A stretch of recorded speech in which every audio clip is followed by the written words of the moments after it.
up, folks? This chapter is going to be regarding the relative strength index. So what is relative strength index? Relative strength index is a technical analysis indicator that measures the momentum of a stock or market. What do I mean by that? So you see that it is in an uptrend. RSI is going to tell you that it is going in an uptrend. How do we use that? Let's dive into the chart and understand that. So it is designed to chart the current and historical strength or weaknesses of a stock based on the closing prices of a recent trading period. So the closing prices are plotted, and this is how it looks like. So you don't have to get confused with these terms. All you have to know is that RSI is plotted between 0 to 80. If RSI is above 70, it is overbought.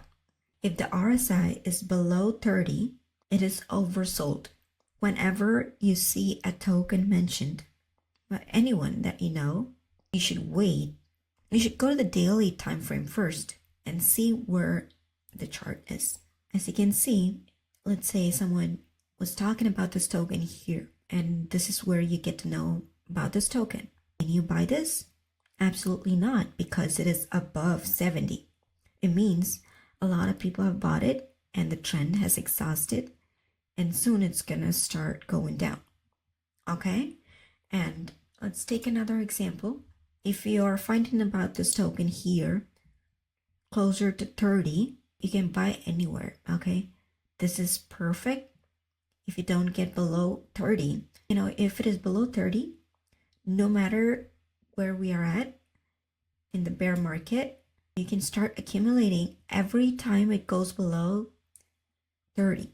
See, you could have gotten one entry here, one entry here, one entry here. If you made an average whenever it was oversold, you would have made about 430% on Jasmine. If a token is good, if you know that the team is good, the utility is good, and if you have conviction, this is how you should average. Every time it goes below RSI 30, you can enter into the position. Okay? Let's take another example. As you can see, during the accumulation, it went below 30 twice. So every time you get into this token below 30, you'll be able to make a lot of gains. Okay? This happens only during a bear market. So how do you get in a bull market, right?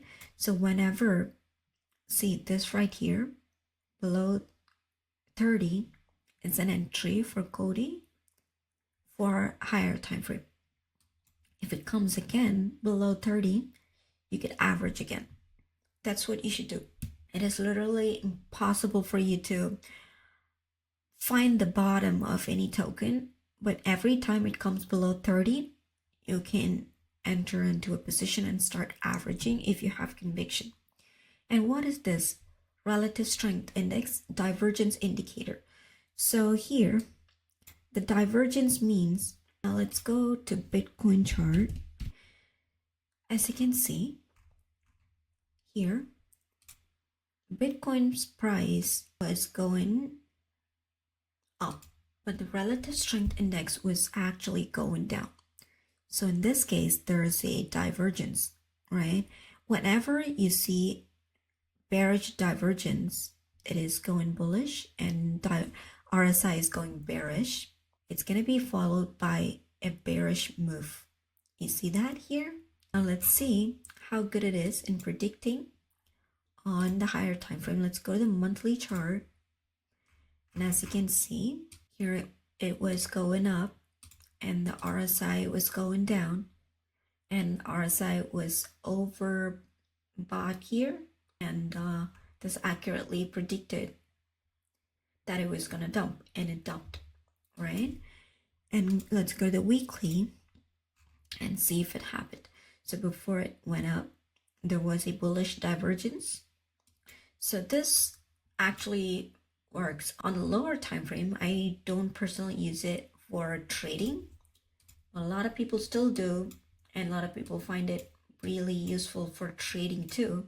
Personally, I would ask you to follow this, this one.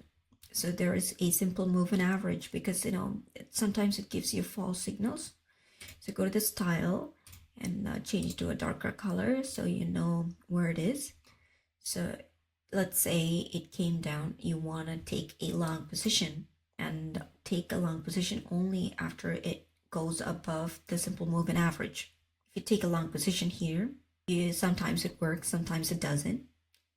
Personally, in my experience, I would never use this as a standalone indicator for entering a trade. I would definitely use this to make investment decisions, but as a trader, this is not the indicator that I would rely on. Even if I do, this is not going to be the only indicator that I'm going to be using to make a trading decision, okay? And that's how you use relative strength index. It's not that complicated. It is very simple. There is another indicator called stochastic RSI. Oh, sorry. So this one is, according to a lot of people, this one gives you more accurate signals than RSI. A lot of people prefer to use stochastic RSI over normal RSI. But personally, I like RSI's simpler and a lot easier to understand and make investment decisions than stochastic RSI, okay? Let's go over stochastic RSI a little bit in the next session, just in case, if you want to use it, or if you want to understand what that is, so you can make a decision whether to use RSI or stochastic RSI for making investment decision on a higher time frame. But for now, in this session, you're good with RSI and is okay. A lot of people who are long-term investors use this RSI in combination with moving averages. So for EMA, I told you that we use 200 moving average for making investment decisions, right? So go to the settings and change it to 200, and see on the daily. First thing, we decide to enter a long position when it goes over 200 moving average on the daily. When you enter, after it crosses the 200-day moving average, you wait for it to touch 30 EMA for a perfect entry.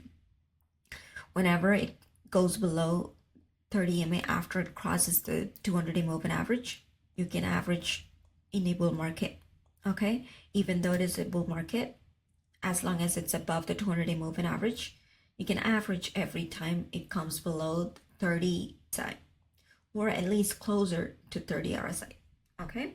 Below 40 is pretty decent, okay? Whenever it comes below 45 or 46, so here it is 36, here it is 40, close to 39, 40, right?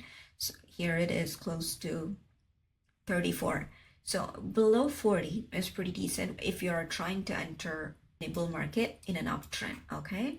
I hope it is clear, and I'll see you in the next video. Thanks for watching, and if it is not too much to ask, please consider subscribing to this video, and a like or comment would be appreciated. And I hope you have a good weekend. Oh, not a weekend yet. Hope you have a good week, and thank you so much for listening. Bye now.